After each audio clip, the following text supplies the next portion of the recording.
샬롬 샬롬 샬롬 샬롬. 하나님 사랑합니다. 여러분 주 안에서 사랑합니다.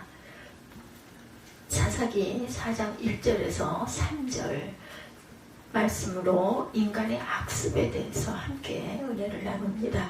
1절에 에웃이 죽으니 4장 1절입니다. 사사기 4장 1절 에웃이 죽으니 이스라엘 자손이 또 야훼의 목전에 악을 행하매 2절에 야훼께서 하솔에게 통치하는 가나안 땅 가나안 왕 야빈의 손에 그를 파셨으니 그의 군대 장관은 하루셋 학고임에 거주하는 시스라요. 시스라가 등장을 하죠. 하솔에 통치하는 가나안 왕 야빈의 손에 그들을 파셨어요. 에웃이 죽고 나서 이스라엘 자손이 또 야훼 목전에서 악을 행하기 때문에 그죠, 시스라에게 팔았어요. 야빈 왕은 철병거 900대가 있어서 20년 동안 이스라엘 자손을 심히 학대했으므로 이스라엘 자손이 야훼께 부르짖었더라 이렇게 얘기하죠. 철병거 900대를 갖고 있는 야빈 왕. 어느 선교사 부인이 남편이 밖에 나간 사이에 책상을 정리하다가 낯익은 포켓용 성경을 한 권 발견합니다. 그것은 부인이 7년 전에 성경학교 기숙사에서 잃어버렸던 성경이더랍니다. 남편이 돌아온 후 부인은 미혼 때 자신의 성경을 어떻게 당신이 갖고 있었습니까? 라고 물었어요. 정말 신기한 일이다. 그래서 이 선교사가 깜짝 놀라면서 대답을 합니다. 이것이 당신 성경이었소. 지난날 내가 도둑이었다오. 7년 전 밤 어떤 기숙사에 몰래 들어가 닥치는 대로 물건을 훔쳐서 집에 와서 정리하던 중에 이 성경을 펼쳐들었는데 도적질하는 자는 다시 도적질하지 말고 선한 일하라는 말씀이 있지 않겠소? 그 말씀에 충격을 받아 나는 회개하고 구원받은 후에 신학교에 들어가서 이처럼 선교사가 되었던 것이요. 근데 당신이 그 성경의 주인이었구려. 이렇게 얘기를 하더랍니다. 죄악의 못된 습관을 끊었더니 거룩한 하나님이 쓰시는 그릇이 되었던 거죠. 그러나 죄악을 범하면 사탄의 장난감이 되고 만다라는 것을 잊으면 안 되죠. 인류의 역사를 볼 때 참으로 안타까운 것은 그것은 인간은 불나방처럼 죄악을 찾아 나선다라는 것입니다. 이것이 타락한 인간의 악습이에요. 이러한 인간의 악습에 대해서 베드로후서 2장 22절에 말씀하시기를 참된 속담에 이르기를 개가 그 토하였던 것에 돌아가고 돼지가 씻었다가 더러운 구덩이에 도로 누웠다라는 말이 그들에게 응하였도다 이런 내용이 있습니다. 베드로후서 2장 22절 말씀입니다.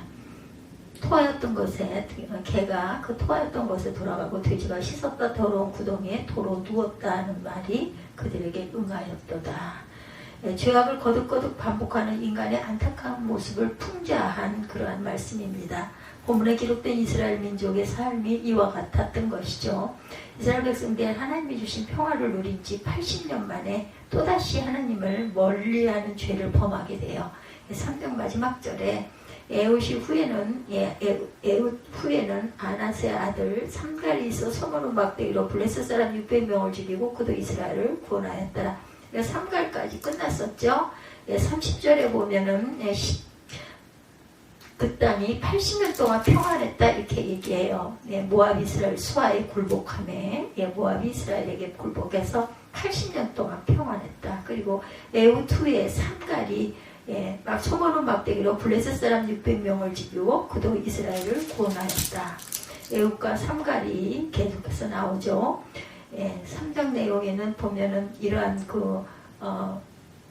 사사 에훗과 그리고 삼갈 그리고 그 다음에는 이제 4장에서 드보라가 드디어 등장하는 그런 내용. 그러니까 3장에 사사 온니엘 그죠? 온니엘이 나오고 갈렙의 사위죠. 온니엘이 나오고 에훗이 나오고 그리고 소모는 막대기를 들고 있던 사사 삼갈 그리고 4장의 드보라 이렇게 계속 이어지는 내용입니다. 그 결과 하나님의 진노로 나라가 패망한 안타까운 모습을 기록한 것이 오늘 본문이죠. 그 내용을 한번 살펴보고 갑니다. 모든 인간은 야훼의 목전에 이렇게 있어요.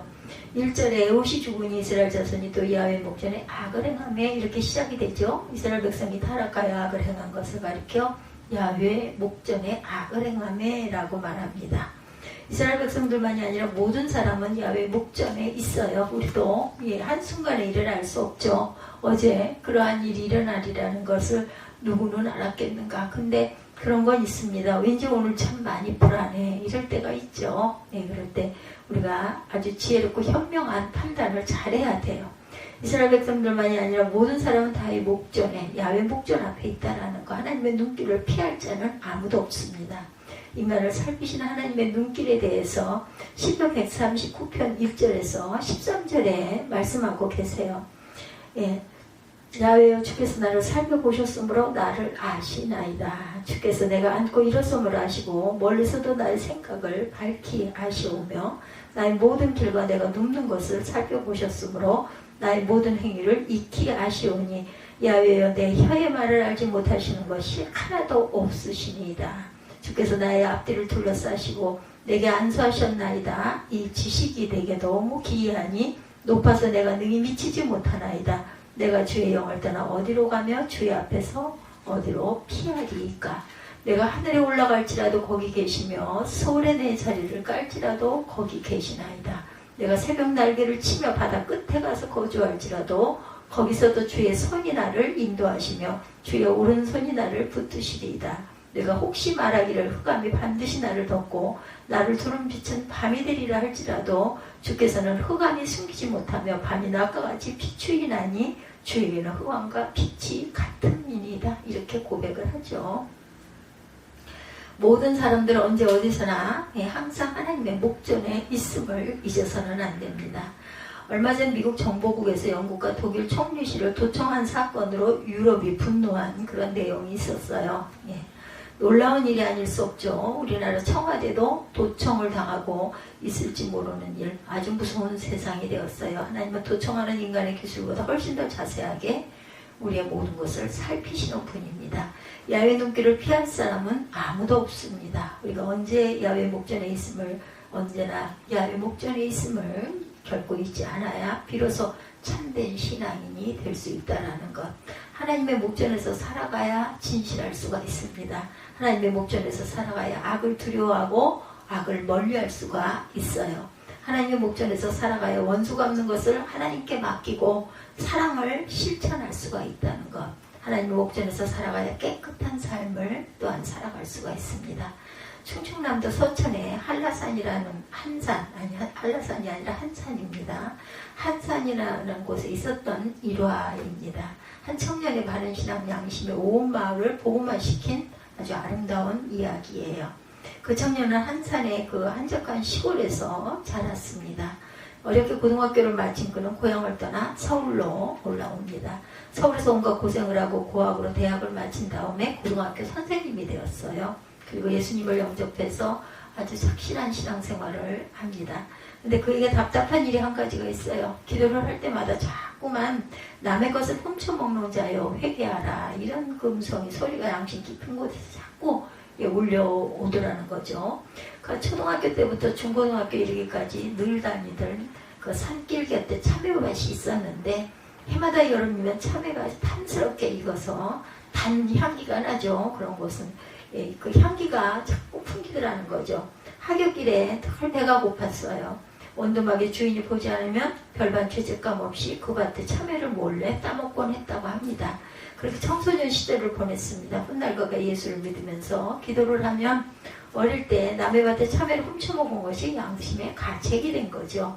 남의 참외를 훔쳐먹은 도둑이여 라는 양심의 소리가 그의 기도를 늘 막았어요. 그래서 그는 이제 살림 형편도 나아졌고 신앙심도 거리끼는 것을 신앙 양심에 거리끼는 것을 해결하려고 마음을 먹은 거죠.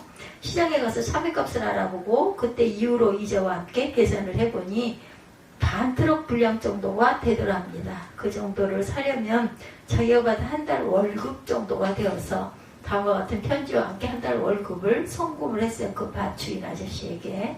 제가 철없는 어린 시절 배가 고파서 아저씨 밭에 참외를 여러 번 훔쳐먹었습니다. 죄송합니다. 계산해보니 이 정도는 돌려드려야 셈이 맞을 것 같습니다. 너무 늦었지만 양해하시고 받아주시기 바랍니다. 이 편지를 받은 주인은 크게 감동을 합니다. 그 주인은 닭 2마리를 들고 이 청년을 만나고자 서울로 올라왔어요. 젊은 선생님을 찾아서 선생 자네가 출세했다는 소식을 내가 들었소. 젊었던 시절에 한 일인데 뭘 갚을 필요가 뭐가 있겠나. 이런 것은 충청도 인심이 아니니 도로 받으시오 하고 또 받은 돈을 내놓았다 그러죠. 그러나 이 젊은 선생은 아저씨 제가 이 돈을 갚지 않으면 제 양심이 거리껴서 안 됩니다. 꼭 받으셔야 합니다. 젊은 선생은 끝내 돌려받지 않고 돌아갈 여비까지 마련해서 아저씨를 돌아가시게 했다는 거죠. 시골로 돌아온 아저씨는 집안의 어른으로서 아랫사람들을 모두 불러놓고 말을 했다고 그래요. 내가 세상에 태어나 이런 사람은 처음 봤다. 어린 시절 철없을 때 남의 밭에 수박 참외 안 따먹은 사람이 어디 있겠는가. 근데 그 참외값을 지금 와서 갚다니 이렇게 양심적인 사람이 어디 있겠는가. 그가 믿는 예수라면 우리도 믿어야 되지 않겠나라고 했다고 하죠. 그 후 이 집안에는 집집마다 부족을 떼어내고 우상도 사라집니다. 그리고 그 집만이 아니라 온 마을이 예수를 믿게 된 기적이 일어나죠. 두 번째, 이스라엘 백성들이 타락할 때가 언제였어요? 1절에 본문 1절에 에웃이 죽으니 이스라엘 자손이 온 야훼 목전에서 악을 행하네 라고 하죠. 이스라엘 백성들이 하나님 앞에 또 악을 행할 때가 왼손잡이 지도자 에웃이 죽은 후였다 이렇게 증거합니다. 지도자 한 사람의 백성들에게 미치는 영향이 얼마나 중요한 것인지 알 수 있죠. 가정도 교회도 국가도 마찬가지입니다. 올바로 한 사람의 지도자에 의해 바로 서기도 하고 쓰러지기도 합니다. 교회다운 교회가 되려면 목회자가 바로 서야 되겠죠. 그러므로 목회자를 위해 끊임없이 우리가 기도해 줘야 되죠. 교회다운 교회가 되려면 장로님들이 바로 서서 신앙생활의 모범을 보여야 합니다. 교회다운 교회가 되려면 안수 집사님들이 바로 서야 되고 권사님들이 또한 서리 집사님들이 바로 서서 봉사해야 되죠. 본인이 되어야 합니다. 교회 학교가 바로 서려면 교사가 바로 서야 합니다. 에웃은 어떤 사람이에요? 사사기 3장 15절에 그는 곧 베냐민 사람 게라의 아들 왼손잡이 에웃이라 이렇게 소개가 되죠. 여기 왼손잡이란 것은 두 팔 가운데 왼손을 더 잘 쓴다는 뜻이 아니에요. 오른팔은 전혀 쓰지 못하고 왼팔만 쓰는 장애인이라는 거죠. 하지만 이 사람은 하나님이 쓰시는 사람이었어요. 하나님이 쓰시는 사람이 복 있는 사람이다. 마귀에게 쓰임받는 사람이 많기 때문이에요. 하나님이 쓰시는 사람은 믿음의 사람입니다. 하나님은 믿음 없는 사람을 쓰신 적이 없어요. 하나님이 쓰시는 사람은 깨끗한 사람입니다. 하나님은 회개하지 않은 사람을 쓰신 적이 없기 때문이다. 하나님이 쓰시는 사람은 기도하는 사람입니다. 하나님이 기도하지 않는 사람을 쓰신 적이 없기 때문이죠. 하나님이 쓰시는 사람은 순종하는 사람입니다. 하나님은 불순종의 사람을 쓰신 적이 없기 때문이죠. 하나님이 쓰시는 사람은 겸손한 사람입니다. 하나님은 교만한 사람을 쓰신 적이 없기 때문이에요. 그러므로 하나님을 섬기되 하나님께서 나를 들어 쓰시도록 살아가는 것이 복 있는 사람이고 성도의 지혜라는 것. 세 번째, 거듭 악을 행하는 인간의 못된 습성을 또한 우리가 볼 수가 있습니다. 1절에 에웃이 죽으니 이스라엘 자손이 또 야훼의 목전에 악을 행하며 또가 붙었어요. 그렇죠? 그러므로 하나님을 섬기는 하나님께서 나를 들어 쓰시도록 살아가는 복 있는 사람이 되어야 되고 이렇게 또가 반복이 되지 않아야 된다라는 거. 이스라엘 백성들은 그들 조상들의 삶을 통해 범죄의 결과를 잘 알고 있었을 거예요. 그런데 또 악을 행해요. 인간이 왜 이렇게 계속 반복을 할까? 사탄이 인간으로 하여금 죄악을 통해 행복을 얻고자 하는 착각을 일으키게 하기 때문이다. 인류의 시조 아담과 하와의 경우를 생각해보면 그렇죠. 하나님의 법을 어기고 선악과를 따먹으면 하나님처럼 될 수 있다는 착각을 합니다. 이런 착각은 마귀의 미혹이죠. 내게 절하면 천하를 다 내게 주겠다라고 해요. 사탄은 천하를 줄 능력이 없어요. 그것은 거짓이죠. 이와 같이 거짓말로 착각을 일으킨다라는 것. 하나님의 말씀보다 내 생각대로 살아가는 것이 훨씬 더 지혜로울 것 같은 착각을 일으킵니다. 그래서 주일도 어기고 11조도 드리지 못해요. 그러나 그 길은 실패의 길이죠. 세월이 많이 지난 후에 뒤늦게 후회를 하게 됩니다. 창세기 44장 7절 말씀에 죄가 너를 원하나 너는 죄를 다스릴지라 이렇게 말씀하시죠. 성경에 죄의 소원은 내게 있으나 너는 죄를 다스릴지니라고 말씀합니다. 인간은 죄에 대해 매력을 느끼는 못된 마음이 있다라는 거죠. 타고난 그죠? 그 악한 마음을 우리가 가지고 태어났기 때문에 원죄죠. 그럼 마음을 다스리도록 우리가 노력을 해야겠다. 하지만 마음을 다스리는 것이 쉽지가 않습니다. 자기 마음 다스리는 자는 성을 빼앗는 자보다 낫다고 잠언 16장에도 증거하고 있죠. 마음을 다스리는 것은 다짐이나 각오로 되지 않습니다. 그렇다면 죄악에 대해 매력을 느끼는 못된 마음을 어떻게 하면 다스릴 수 있겠는가? 첫째, 말씀을 가까이 해야 되겠다. 심리학의 대체의 법칙이라는 것이 있어요. 뇌는 두 가지 반대되는 감정을 동시에 가질 수가 있다고 합니다. 사람의 뇌 속에 의지와 오직 하나만 의자가 받고 오직 하나만 놓여 있다라는 거예요. 절망이 먼저 그 의자에 앉아버리면 희망이 앉을 자리가 없고, 반대로 희망이 먼저 그 자리에 앉아버리면 절망이 앉을 자리가 없다라고 합니다. 결국 희망과 절망은 함께 앉을 수가 없다. 그러면 하나님은 언제나 우리의 마음에 다른 잡된 생각이 자리 잡을 틈을 주지 않도록 하려고 하셔요. 그 방법이 항상 하나님의 말씀이 마음속에서 떠나지 않도록 하는 거죠. 신명기 11장 18절에서 21절에 말씀합니다. 이러므로 너희는 나의 이 말을 너희 마음과 뜻에 두고 또 그것을 너희 손목에 메어 기호를 삼고 미간에 붙여 표를 삼고 또 그것을 너희의 자녀에게 가르치며 집에 앉아 있을 때든지 길을 갈 때든지 누워있을 때든지 일어날 때든지 말씀을 강론하고 내 집 문설주어 바깥문에 기록하라. 그리하면 야훼께서 너희 조상들에게 주리라고 맹세하신 땅에서 너희의 날과 너희의 자녀의 날이 많아 하늘이 땅을 덮는 날과 같으리라 말씀하셨어요. 또한 시편 1편 1절에서 4절 말씀에도 복 있는 사람은 악인들의 꾀를 따르지 아니하며 죄인들의 길에 서지 아니하며 오만한 자들의 자리에 앉지 아니하고 오직 야훼의 율법을 즐거워하여 그의 율법을 주야로 묵상하는도다.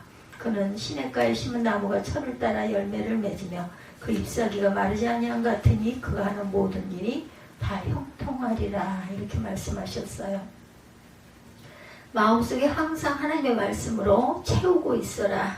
그렇게 하면 사탄이 주는 잡된 생각이 들어올 틈이 없다. 혹 못된 생각이 마음에 들어온다 할지라도 하나님의 말씀이 분별하도록 하심으로 물리칠 수가 있다. 이렇게 하나님의 말씀으로 살아가면 하나님의 주시는 풍성한 은총이 임하게 된다. 무더웠던 여름이 지나갔죠, 여러분들? 이 좋은 때 어떤 책보다도 하나님의 말씀인 성경을 많이 접하시기 바랍니다. 하나님의 말씀인 성경을 배우는 일에 시간을 많이 투자하시기 바랍니다. 말씀을 읽고 듣고 배우는데 우리가 마음의 뜻을 모으기 바랍니다. 성경 10편 23편 1절에서 6절 너무나 잘 아는 말씀이죠. 그들 자녀에게 지키시고 인도하시는 사랑을 표현하시되 양을 인도하는 목자에게 비유하신 말씀이기도 합니다. 야훼는 나의 목자시니 내게 부족함이 없으리로다. 그가 나를 푸른 풀밭에 누이시며 쉴만한 물가로 인도하시는도다. 내 영혼을 소생시키시고 자기 이름을 위하여 의의 길로 인도하시는도다. 내가 사망의 음침한 골짜기로 다닐지라도 해를 두려워하지 않을 것은 주께서 나와 함께 하심이라. 죄지팡이와 막대기가 나를 안위하시나이다. 주께서 내 원수의 목전에서 내게 상을 차려주시고 기름을 내 머리에 부으셨으니 내 잔이 넘치나이다. 내 평생의 선하심과 인자하심이 반드시 나를 따르리니 내가 야훼 집에 영원히 살리로다. 하나님께서 우리를 목자처럼 인도하시는 방법 뭐예요? 성경 말씀이죠. 그러므로 하나님의 말씀을 따라 살아가는 것이고 하나님의 인도를 받는 것이다. 그 사람은 절대로 잘못됨이 없습니다. 마귀는 언제나 하나님의 말씀에서 벗어나도록 유혹을 하죠. 그러므로 천사가 나타나서 말한다 할지라도 하나님의 말씀이 아니면 따라가지 말라고 말해요. 그것은 천사를 가장한 사탄의 미혹이기 때문이죠. 둘째는 기도해야 돼요. 베드로전서 5장 8, 9절이죠. 근신하라 깨어라 너희 대적 마귀가 우는 사자처럼 두루 다니며 삼킬 자를 찾나니 너희는 믿음을 굳게 하여 저를 대적하라. 베드로가 이 말을 하게 된 것은 남다른 의미가 있어요. 겟세마네 동산에서 기도해야 할 시간에 쿨쿨 잠만 자다가 예수를 부인하는 씻을 수 없는 오점을 남기죠. 기도하지 않고 하는 결심, 기도하지 않고 하는 각오, 기도하지 않고 하는 서원은 모두 다 온전치가 못하다. 기도하지 않고 하는 일은 형식은 있지만 능력이 없습니다. 베드로는 이때 받은 충격을 일평생 잊지 않고 있었던 거죠. 그래서 그가 쓴 편지에 근신하라 깨어라 너희 대적 마귀가 우는 사자같이 두루다니며 삼킬 자를 찾나니 너희는 믿음을 굳게 하여 그를 대적하라. 베드로전서 5장 8, 9절 말씀이죠. 하나님은 기도하는 사람과 함께 하심으로 사탄의 유혹을 이길 수가 있다. 예수께서 마태복음 13장 24, 5절에도 말씀합니다. 기도하지 않으면 마귀가 그 사람의 마음밭에 가라지를 덧뿌리고 간다고 했어요. 천국은 좋은 씨를 제밭에 뿌린 사람과 같으니 사람들이 잘 때 그 원수가 와서 곡식 가운데 가라지를 덧뿌리고 갔더니 이렇게 증거합니다. 게으른 농부의 논밭에 잡초가 우거져 흉년이 되듯이 사탄은 기도하지 않는 게으른 자의 마음밭에 가라지를 덧뿌리고 간다. 기도하지 않으면 우리들의 마음밭에 죄악의 가라지, 또한 의심의 가라지, 불순종의 가라지, 불평과 원망의 가라지, 낙심과 좌절의 가라지가 돋아나게 된다. 가을은 기도하기 가장 좋은 계절이죠. 날씨도 시원하고 밤도 점점 길어지기 때문입니다. 좋은 기회에 기도로 무정하는 저와 여러분들 그리하여 새벽을 깨우시기 바랍니다. 기도를 쉬게 되면 육신은 편안할지 모르나 영혼은 사탄이 뿌린 잡초로 가득하게 된다는 것을 절대로 잊지 마십시다. 기도하지 않고 행복의 미소를 짓지 말라. 교만한 미소니라. 기도하지 않고 살았다 하지 말라. 내 영혼은 병들어 죽어가고 있느니라. 기도하지 않고 시간 없다 핑계하지 말라. 기도하지 않은 만큼 힘들 것이기 때문이다. 기도하지 않고 형통을 기대하지 말라. 너는 연약한 자니라. 이런 시가 있네요. 기도하지 않고 자랑하지 말라. 내 수고가 헛되기 때문이라. 기도한 만큼 승리하리라. 그것은 마귀의 기도한 만큼 행복하리라. 내일 기도하리라 하지 말라. 그것은 마귀의 소리니라. 지금 기도하라. 무시로 기도하라. 아멘. 악을 행함의 결과는 결국 뭐예요? 1절에 이스라엘 자손이 또 야훼 목전에 악을 행함에라고 했어요. 안타깝게도 이스라엘 백성들이 또 악을 행했다라는 거죠. 하나님의 선민인 이스라엘 백성들이 죄악의 유혹을 이기지 못하고 무너집니다. 그 결과는 하나님께서 이스라엘을 이방 나라에 팔아 넘기셨다라는 거죠. 하나님이 그들을 버리셨다라는 겁니다. 과거 우리나라가 일본에게 망한 것처럼 망했다는 거죠. 이에 대해서 본문 2절 3절에 야훼께서 하솔에게 통치하는 가나안 왕 야빈의 손에 그들을 파셨으니 그의 군대 장관은 하롯셋 학고임에 거주하는 시스라요. 야빈 왕은 철병고 900대가 있어서 20년 동안 이스라엘 자손을 심히 학대했으므로 이스라엘 자손이 야훼께 부르짖었더라. 이렇게 증거되죠. 이스라엘이 하나님의 보호에서 벗어났어요. 하나님 버리신 이스라엘은 가나안 왕 야빈의 손에 의해 20년 동안 모진 고난을 겪어야 했습니다. 하나님을 가까이 했을 때 하나님이 주시는 평안과 형통을 누리고 삽니다. 반면에 하나님을 멀리하고 악을 행할 때 나라의 멸망과 고통이 찾아오죠. 이것이 사사기 전체의 교훈이기도 합니다. 비행기 조종실은 아주 작은 공간이죠. 그렇지만 비행기 전체의 방향을 결정하는 아주 중요한 장소이기도 합니다. 만약 조종실을 테러리스트가 장악하게 된다면 어떻게 되겠어요? 생각만 해도 끔찍하죠. 우리 인간에게 비행기 조종실 같은 역할을 하는 곳이 우리의 마음밭이라는 것. 하나님은 우리의 마음속에 하나님의 말씀으로 가득 채우기를 당부하시죠. 시편 1장 2절이죠. 오직 야의 율법을 즐거워하여 주야로 묵상하는 도다. 또한 공항을 이룩한 비행기는 끊임없이 관제센터와 교신함이 하늘을 날듯이 기도로 항상 하나님과 교신하라고 하죠. 쉬지 말고 기도하라.